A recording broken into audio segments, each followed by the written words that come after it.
यदि कांग्रेस में रहना है तो राहुल राहुल कहना होगा। आरबीआई की रिपोर्ट कहती है कि हमारा जीडीपी की जो जीडीपी है वो 20% की कमी उसमें हो सकती है। नमस्कार, स्वागत है आपका हिंद वॉइस में। मैं हूं अशोक वानखड़े, लेकर आया हूं आपका साप्ताहिक कार्यक्रम। पिछले लगातार 2-3 बार हमने कांग्रेस पे बात की, जो घमासान हुआ वो शांत हो गया। कांग्रेस में एक बात तय हो गई, यदि कांग्रेस में रहना है तो राहुल राहुल कहना होगा। और वही आपको टोन दिखेगा। 6 महीने के लिए सोनिया गांधी अंतरिम अध्यक्ष बन गई है, एक्सटेंशन मिला है। इसी बीच में ऑर्गेनाइजेशन के चुनाव होंगे और राहुल गांधी या तो अनअपोज या डंके की चोट पे जीत के आएंगे। एक नई टीम होगी। ये 23 लोग जिनको बार बार हम कह रहे थे कि जो अभी पार्टी पे बोझ हो गए हैं उनको रिटायरमेंट दिया जाएगा। मार्गदर्शक मंडल तो है ही नहीं कांग्रेस में, लेकिन शायद ऐसी किसी जगह पे उनको भेजा जाएगा या ये स्वयं विसर्जित हो जाएंगे, ऐसा दिखाई देता है। इसमें से 2-4 युवा थे। कुछ लोग ऐसे भी थे कि जो युवा भी नहीं हैं, जो बूढ़े भी नहीं हैं, अधेड़ उम्र के हैं, जैसे मनीष तिवारी हो, उनको एकदम युवा नहीं कहा जाता, या आनंद शर्मा हो, वो उनकी एम्बिशन या उनकी महत्वाकांक्षा उनको ले डूब चुकी है। हुड्डा जी, जिन्होंने बहुत कुछ दिया और पार्टी ने उनको कुछ दिया, ये इस बात का अभी तक जवाब नहीं दे पा रहे। यदि गांधी परिवार उनको परिवार लगता है तो फिर हुड्डा परिवार हरियाणा में क्या कर रहा है? वो सीएलपी लीडर होंगे, बेटा भी उनका राज्यसभा से आएगा। ये तमाम सवाल है जिसके जवाब कोई नहीं दे पा रहा है। पत्र में सवाल तो बहुत उठे थे, उन सवालों पे जब जवाब दिए गए या उन सवालों पे जब प्रति सवाल पूछे गए एआईसीसी सीडब्ल्यूसी मीटिंग में, तो इसके पास उत्तर नहीं था। सारे लोग आज उस आदमी को कोस रहे हैं जिसके चक्कर में आके ये पत्र लिखा गया था। वो पत्र का आर्किटेक्ट जो था वो और कोई नहीं, अहमद पटेल थे। अहमद पटेल ने यू टर्न लेके बता दिया कि वो शतरंज के खिलाड़ी है। उन्होंने यू टर्न लिया, लेकिन बार बार यू टर्न लेने से लोग समझ जाते हैं। उन्होंने भले ही यू टर्न लिया होगा, वो भले ही बार बार ये बताते होंगे कि वो गांधी परिवार के झंडा बरदार है, लेकिन गांधी परिवार का उनके ऊपर विश्वास नहीं, ये उतना ही सच्चाई है। आने वाले समय में कांग्रेस नए कलेवर में आएगी, लेकिन जो एग्रेसिवनेस, जो ताकत, उग्रता जो राहुल ने दिखाई, वो राहुल का नया रूप था। शायद यही रूप आने वाले समय में कांग्रेस को नया जीवन देगा। पूरे प्रदेश में कांग्रेस के अध्यक्ष अपने हिसाब से बने जाएंगे, क्योंकि अब जब इलेक्शन अनाउंस हुए हैं तो जो जनरल सेक्रेटरी ऑर्गेनाइजेशन होता है वो सबसे महत्वपूर्ण व्यक्ति होता है। डीआरओ, पीआरओ जो डेलीगेट्स है वो अपने हिसाब से वो व्यवस्था करता है। ये कांग्रेस में होता आ रहा है, जिसे हम लोकतंत्र कहते हैं। इस बार वेणुगोपाल है जो राहुल के बहुत ही विश्वसनीय माने जाते हैं। ऐसे में आने वाले समय में इन 23 लोगों ने जो किया, ये आत्मघाती दस्ता था, और जैसा कि होता है वो अपनी मौत मारे गए। मैं पॉलिटिकली मौत की बात कर रहा हूँ। ये तो रही बात यहाँ की, लेकिन बहुत हो गया। कांग्रेस पे बात करें, बीजेपी की बात करें, वहाँ बिहार में अलग अलग पार्टियाँ क्या कर रही है। सुशांत राजपूत का केस एक तरफ सारे देश के लिए बहुत महत्वपूर्ण हो गया है, क्योंकि ऐसा लगता है कि उस 15 करोड़ रुपए से ही देश चल रहा था। मेरी सुशांत राजपूत की हत्या या आत्महत्या जो भी है, उसके लिए मेरे मन में भी दर्द है। एक युवा था, कलाकार था, लेकिन हमारे देश में लोग रोज़ मर रहे हैं, बाढ़ से मर रहे हैं, भूख से मर रहे हैं, एक्सीडेंट में मर रहे हैं, लोग ड्यूटी पे मर रहे हैं, लगातार कोरोना की वजह से डॉक्टर्स मर रहे हैं, पुलिस वाले मर रहे हैं। इन तमाम मौतों पे भी कहीं आंसू बहाने का हमारे मीडिया को समय मिलना चाहिए। लेकिन टीआरपी है। हमारे यहाँ कोई एक लड़की यदि इस देश की साइंटिस्ट है और देश के लिए कोई नई चीज़ ईजाद करती है, उससे ज़्यादा फिल्म हीरोइन यदि वो ड्रेस बदलती है तो उस पर ज़्यादा चर्चा होती है। ये दुर्भाग्य है हमारे मीडिया का। एनीवे, लेकिन हम तो उनमें से नहीं हैं। हम हमेशा जो चीज़ें होती है उस पर इंगित करते हैं। तो आज मैं बात करना चाहूँगा देश की आर्थिक स्थिति जो है उसकी, क्योंकि आरबीआई की एक रिपोर्ट मार्केट में आई है। पहली तिमाही रिपोर्ट इस साल की और पिछले साल की पूरी रिपोर्ट जब आई है, उस रिपोर्ट ने जो बताया है वो भयावह है। वो रिपोर्ट और सरकार जो बार बार बोलती है, जो क्लेम करती है, सरकार जो बार बार हमारे प्रधानमंत्री हो, मन की बात, तन की बात, धन की बात, जिस बात में भी बात करते हैं, या तमाम मंत्री हो या भारतीय जनता पार्टी के अन्य घटक दल हो, ये बार बार ये कहते हैं कि सब ठीक है। मैं हमेशा पहले भी कह चुका हूँ, सब ठीक है। ये वैसा ही है जैसा एक गोरखा आपके सोसाइटी में आवाज़ लगाते हुए जाता है रात को, सब ठीक है, और पता पड़ता है कि पड़ोस के घर में चोरी हो गई। ऐसा ही हमारे देश में कुछ दिखाई देता है। आरबीआई की रिपोर्ट उस भयावह स्थिति को दर्शाती है कि हमारी आर्थिक स्थिति कितनी भयावह है। आरबीआई की रिपोर्ट कहती है कि हमारा जीडीपी की जो जीडीपी है वो 20% की कमी उसमें हो सकती है। 20% की कमी बहुत बड़ी बात होती है। ये आरबीआई जब कहती है तो आने वाला समय हमारा बहुत अंधकार में दिखाई देता है। आरबीआई ने बहुत सारी बातों पे प्रकाश डाला। उन्होंने कहा कि जून तक, मई जून ये 2 महीने में लग रहा था कि कहीं ना कहीं उठाव हो रहा है, लेकिन फिर जुलाई और अगस्त इन 2 महीनों में स्थिति इतनी बदतर हुई इकोनॉमी की कि फिर उसके बाद ये समझ में आया कि जैसा ही लॉकडाउन खुला और फिर राज्यों ने अपना लॉकडाउन शुरू किया, उसके चलते स्थिति और भयावह हो गई है। हमारे यहाँ कंजम्पशन नहीं है। कंजम्पशन जब उपभोक्ता उपयोग नहीं करेगा, भोग नहीं करेगा, खरीदी नहीं करेगा चीज़ों की, तो इकोनॉमी रोलिंग नहीं होगी। मैं पहले भी बोल चुका हूँ, एक पहिया है, जब खरीदार खरीदी करता है तो माल बिकता है, माल बिकता है तो फैक्ट्रियों में माल बनता है, फैक्ट्रियों में माल बनता है तो फैक्ट्रियाँ लगातार चलती है, फैक्ट्रियाँ लगातार चलती है तो लोगों को रोज़गार मिलता है, रोज़गार मिलता है तो लोगों के हाथ में पैसा आता है, फिर उनकी क्रय शक्ति बढ़ती है, फिर वो खरीदते हैं। ये विशेष सर्कल है और ये सर्कल कहीं ना कहीं रुक सा गया है।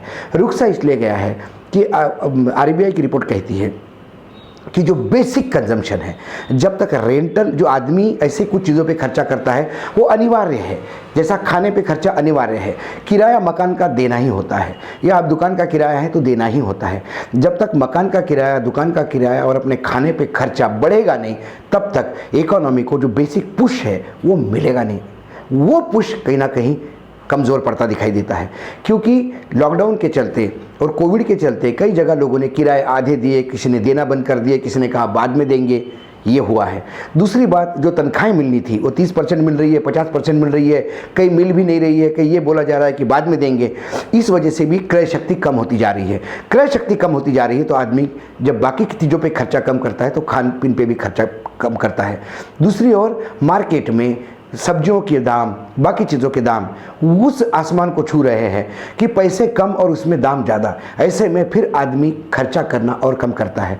आने वाला समय कब खुलेगा इसके बारे में कोई आश्वस्त नहीं है। भले ही हमारी सरकार कहे कि अब पीक पीरियड है, अब पीक पीरियड है, अब पीक पीरियड है, सितंबर में खुलेंगे, अक्टूबर में खुलेंगे, दिल्ली में मेट्रो कब खुलेगी किसी को पता नहीं, पूरे देश में स्कूल कब खुलेंगे पता नहीं। अभी भी ट्रांसपोर्टेशन को लेके इतना असमंजस की स्थिति बनी हुई है। पूरे देश में कैबिनेट सेक्रेटरी बार बार पत्र लिखते हैं, गृह मंत्रालय बार बार पत्र लिख रहा है सारे राज्यों को कि आपके यहाँ आवाजाही शुरू कर लीजिएगा, आप लोगों को टोकिएगा नहीं। कहा जो लोग जाना चाहते रास्ते पे जाने दीजिए, उनको जो एक स्थान से दूसरे स्थान पे जाना चाहते जाने दीजिए। लेकिन दुर्भाग्य है कि महाराष्ट्र जैसा राज्य, जो एक बड़ा राज्य माना जाता है, जो एक विकसित राज्य माना जाता है, जहाँ इकोनॉमी भी अच्छी है, जहाँ इन्वेस्टमेंट अच्छा है, महाराष्ट्र के विकास के बारे में उद्धव ठाकरे बहुत बड़ी बड़ी बात करते हैं। लेकिन स्थिति ये है कि यदि मुंबई के आदमी को पूना जाना है, लोनावाड़ा जाना है, मुंबई के आदमी को नगर जाना है, मुंबई के आदमी को गणपति के लिए अपने घर जाना है, तो उसको ई पास की जरूरत पड़ रही है। वो ई पास आज भी अनिवार्य है। ये समझ के परे है कि महाराष्ट्र इस देश का हिस्सा है कि देश के बाहर का। ये इतनी अराजकता बनी हुई है, इस वजह से इकोनॉमी पे बहुत कंस्ट्रेंट है। वो कंस्ट्रेंट कहीं ना कहीं अब आरबीआई ने हाथ ऊपर करके कह दिया कि आने वाली स्थिति भयावह है। दूसरी ओर आरबीआई ये बार बार कह रही है कि आप स्टॉक मार्केट की तरफ मत देखिएगा। स्टॉक मार्केट का जो उछाल है वो कतई आपके इकोनॉमी से मैच नहीं खाता। इस बात को ये रेखांकित किया जाता है। तो इसका मतलब ये है कि हमारा स्टॉक मार्केट हमारे देश की इकोनॉमी पे नहीं, विदेश के जो इन्वेस्टमेंट है उस पर ज़्यादा चलता है। जब विदेशी निवेश हमारे स्टॉक मार्केट में ज़्यादा होता है, क्योंकि विदेश में 4 से 6% प्रॉफिट पे भी लोग काम करने को तैयार हैं। वहाँ नेगेटिव इंटरेस्ट है। जैसे जापान में आप पैसा रखते हैं तो आपको पैसा रखने का पैसा देना पड़ता है, ब्याज तो मिलता नहीं है लेकिन पैसा रखने का पैसा देना पड़ता है, जो नेगेटिव इंटरेस्ट होता है। वैसा कई जगह पे है। हमारे यहाँ जो बाहर का, यूरोप का या अमेरिका का जो पैसा आता है वो इन्वेस्टमेंट इसलिए आता है कि 4 से 6% का उन्हें लाभ मिलता है। 4 से 6% उनके लिए बहुत बड़ी बात है। ऐसे में हमारा स्टॉक मार्केट 32,000 38,000 पहुंचता है तो हमको लगता है कि देश की इकोनॉमी ठीक हो गई। दूसरी ओर मैं हास्यास्पद बात बताता हूं कि मल्टीप्लेक्स कई दिनों से बंद है, सिनेमा इस देश में कई दिनों से बंद है, कब खुलेंगे अब किसी को पता नहीं। लेकिन मल्टीप्लेक्स के जो शेयर्स है उसमें एकदम उछाल आता है क्योंकि कोई खरीदार आ जाता है। तो स्टॉक मार्केट का हमारे यहाँ अर्थव्यवस्था से कोई लेना देना नहीं है, ये आरबीआई ने भी कबूला है। ये बात एक हो गई। दूसरी बात, आरबीआई बार बार कहती है कि सरकार खर्चा करती है, सरकार तो अपना स्पेंडिंग कर रही है, लेकिन जब तक निजी स्पेंडिंग, निजी खर्चा, निजी जो क्षेत्र है वहाँ से सरकार के बगैर पूरे देश के लोग जब तक खर्चा करना शुरू नहीं करेंगे तब तक इकोनॉमी सुधरेगी नहीं। मैंने पहले ही बताया कि खाने पे खर्चा कम हो गया, रेंटल पे खर्चा कम हो गया, उससे जो बेसिक इकोनॉमी है वो बहुत बुरी तरह से स्क्वीज़ हो गई है, सिकुड़ गई है। रही दूसरी सेकेंडरी बात, जब आपके पास पैसा आता है तो फिर आप होटल्स पे जाते हैं, आप पर्यटन के लिए जाते हैं, आप टूरिज़्म के लिए जाते हैं, वहाँ के होटल जाते हैं, एयरपोर्ट, ट्रैवलिंग, इस पर खर्चा बढ़ता है। टूरिस्ट पे जब तो ये खर्चा बढ़ता है तो मार्केट में पैसा सर्कुलेट होता है। ये तमाम जो सेकेंडरी मार्केट है, कल्चर हो गया, टूरिज़्म हो गया, हॉस्पिटलिटी इंडस्ट्री हो गया, एविएशन इंडस्ट्री हो गया, ये ठप सा पड़ा हुआ है। इस वजह से पैसा वहाँ भी सर्कुलेशन में नहीं है। इन सारी चीज़ों का इम्पैक्ट ये हो गया कि सरकार के पास टैक्स नहीं आ रहा है, जीएसटी लगातार नीचे गिरती जा रही है, सरकार के पास पैसा नहीं है, लोगों के पास खर्चा करने के लिए पैसा नहीं है। ऐसे एक चक्रव्यूह में देश फंसा हुआ है कि आज आरबीआई भी ये बता नहीं पा रही है कि इसमें से हम उठेंगे कैसे। एक जब लोग अर्थशास्त्री जो है वो एक कैलकुलेट करते हैं, यदि मैं इकोनॉमिक्स का स्टूडेंट हूँ तो मैं ये सोचूंगा कि मार्केट में पैसा आएगा तो लोग खर्चा करेंगे। जब सरकार ने 20 लाख करोड़ का पैकेज बताया तो लग रहा था कि ये 20 लाख करोड़ जब मार्केट में आएंगे तो लोग खर्चा करेंगे, लेकिन इस 20 लाख करोड़ में से मैंने उस टाइम पे भी कहा था 20 लाख करोड़ ये ढकोसला था। 20 लाख करोड़ के नाम पे आप मात्र 8-10 लाख करोड़ रुपए ही दे रहे थे। वो 8-10 लाख करोड़ रुपए 135 करोड़ के इस देश में ऊँट के मुंह में जीरा ऐसी स्थिति में आया, इसलिए वो खर्चा नहीं हो पा रहा। उसमें भी कई जगह है जैसा एमएसएमईज में है, जो पैसा अलॉट हुआ था वो पूरी तरह से खर्चा भी नहीं हुआ। तो जो 20 लाख रुपए आपने दिए वो 8 लाख रुपए, 10 लाख करोड़ 10 लाख करोड़ रुपए आए, 10 लाख करोड़ रुपए में से भी पूरा खर्चा नहीं हो पा रहा है। ये स्थिति है जब पैसा मार्केट में नहीं है। आरबीआई बार बार कह रही है कि आपको कुछ एसेट्स बेच के पैसा इकट्ठा करना पड़ेगा। सरकार एयरपोर्ट बेच रही है, सरकार रेल बेच रही है, सरकार नवरत्न कंपनियां बेच रही है, सरकार लगातार चीज़ों को बेच रही है, लेकिन ये बेचने के बाद जो पैसा आ रहा है वो पैसा जा कहाँ रहा है, ये बहुत बड़ा सवाल है। यदि लोगों के पास पैसा आ रहा है तो वो खर्चा क्यों नहीं हो रहा है? या सरकार की योजनाएं तो अच्छी है लेकिन क्रियान्वयन नहीं हो रहा है। मैं बार बार कहता हूँ कि मोदी की नीति और नीयत पर शक नहीं है, लेकिन क्रियान्वयन जीरो है। इस वजह से इकोनॉमी सुधरने का नाम ही नहीं ले रही है। जो लग रहा था कि पहला लॉकडाउन खुलने के बाद गाड़ियों की डिमांड बढ़ गई थी, कुछ ट्रैक्टर्स की डिमांड बढ़ गई थी, तो लग रहा था कि देश पटरी पे आ रहा है, लेकिन नहीं। अभी ये जो पिछला तिमाही गया उसमें आरबीआई की रिपोर्ट कहती है कि वो गाड़ियों का जो है, यदि जो कोविड के पहले मतलब महामारी के पहले जो स्थिति थी गाड़ियों के सेल की, उससे मात्र 20% गाड़ियों का सेल रह गया है। मतलब 80% गाड़ियों का सेल कम हुआ है। और जो कंज्यूमेबल्स है, जो बाकी चीज़ें हैं, वाइट गुड्स आते हैं उसमें, बाकी चीज़ें जो आती हैं जो हम खरीदते हैं, वो सारी चीज़ों का 1/3 मात्र डिमांड रह गई है, 2/3 मार्केट ड्रॉप हुआ है। ऐसे में ये फैक्ट्रियाँ नहीं चलेगी, फैक्ट्रियाँ नहीं चलेगी तो तनख्वाही नहीं मिलेगी, तनख्वाही नहीं मिलेगी तो काम नहीं मिलेगा। दूसरी बात, आप कब तक मनरेगा के नाम पे पैसा देते रहेंगे? क्योंकि मनरेगा का भी एक लिमिट है। आप 120 दिन तक आप उनको रोज़गार दे सकते हैं। 365 दिन यदि आपको रोज़गार देना है तो सरकार के लिए वो भी बहुत बड़ा एक खर्चा होगा। आप अनाज कब तक फ्री बांट सकते हैं? वो भी सरकार की एक लिमिट है। सरकार कब तक खर्चा कर सकती है? सरकार तभी खर्चा करेगी जब आपसे आएगी, क्योंकि सरकार बाहर से कहीं नहीं लाती। सरकार का एक तत्व ज्ञान है, सरकार की एक ग्राउंड रियलिटी है, तेरा तुझको अर्पण क्या लागे मेरा। सरकार आप ही से लेती है, आप ही को देती है। सरकार आपसे ले नहीं पा रही है क्योंकि वो मार्केट का सिनेरियो ऐसा है। सरकार के पास जब नहीं आ रहा है तो भी सरकार देने का प्रयास कर रही है। कुछ इकोनॉमिस्ट का कहना ये भी है कि सरकार को आगे पीछे ये स्टेप उठाना पड़ेगा कि आपको नोट भी छापने पड़ेंगे। दूसरी ओर जब सरकार लगातार चीज़ों को बेच रही है, ऐसे में ऐसी जब चीज़ें आप बेचते हैं तो ये बेचने वाली चीज़ें क्या किसी के हाथ में कंसोलिडेट तो नहीं हो रही है? एक रिपोर्ट ये भी है कि हमारे देश में जो अभी वर्तमान में जो स्थिति हो रही है वो ये है कि यदि मैं 2 सेक्टर ले लूँ, टेलीकॉम और एविएशन, एयरपोर्ट्स, पिछले कुछ दिनों से देख रहे हैं हम कि एयरपोर्ट लगातार धड़ाधड़ एयरपोर्ट प्राइवेट सेक्टर को जा रहे हैं। और वो जो प्राइवेट सेक्टर को एयरपोर्ट जा रहे हैं वो एक ही कंपनी को ज़्यादातर जा रहे हैं, वो है अडानी। अडानी ग्रुप के पास 6 हवाई अड्डे हैं, दिल्ली, अहमदनगर, तिरुवनंतपुरम, लखनऊ, मैंगलोर, जयपुर और मुंबई भी उनके पास गया है। दूसरी ओर टेलीकॉम सेक्टर में जो अंबानी बैठे हैं, अंबानी ने इतना एग्रेसिव मार्केटिंग किया कि आज टेलीकॉम सेक्टर के वो अनक्राउंड किंग बने हैं। करीब करीब सारे टेलीकॉम के बाकी प्लेयर आज लॉस में हैं और वो धीरे धीरे हाशिए पे जाते नज़र आ रहे हैं। तो क्या आने वाले समय में अडानी के पास पूरा एविएशन सेक्टर की मोनोपोली होगी और अंबानी के पास पूरी कम्युनिकेशन की मोनोपोली होगी। ये मोनोपोली रोकने के लिए क्या हमारे देश में कोई मोनोपोली बोर्ड की स्थापना करनी चाहिए कि नहीं चाहिए, ऐसे कुछ अर्थशास्त्री इस बात पे भी सरकार को इंगित कर रहे हैं। ये सरकार को देखना है, क्योंकि यदि किसी के हाथ में मोनोपोली जाती है तो ये ट्रेड के लिए ख़राब है, देश के लिए ख़राब है, उपभोक्ता के लिए ख़राब है। क्योंकि आज जो डाटा आपको फ्री में मिलता है उसके बाद आपको धीरे धीरे पता पड़ता है कि वो डाटा के आपको पैसे बढ़ते बढ़ते बढ़ते, पहले जब किसी ने कोई फ्री का डाटा लिया उसके बाद 1 साल के बाद उस डाटा पर वो 1000 रुपये महीने का खर्चा करते हुए दिखाई देता है। वो 1000 रुपये वो कब पहुँचा पता भी नहीं पड़ता, और वो फ्री का डाटा कब प्राइस के साथ आने लगा पता भी नहीं पड़ता। ये आदत लगने की बात है। मैं आपको एक उदाहरण देता हूँ कि जब मैकडॉनल्ड यहाँ आया और मैकडॉनल्ड जब इंट्रोड्यूस हुआ तब मैं एक अंग्रेज़ी मैगज़ीन के लिए एक कवर स्टोरी करता था।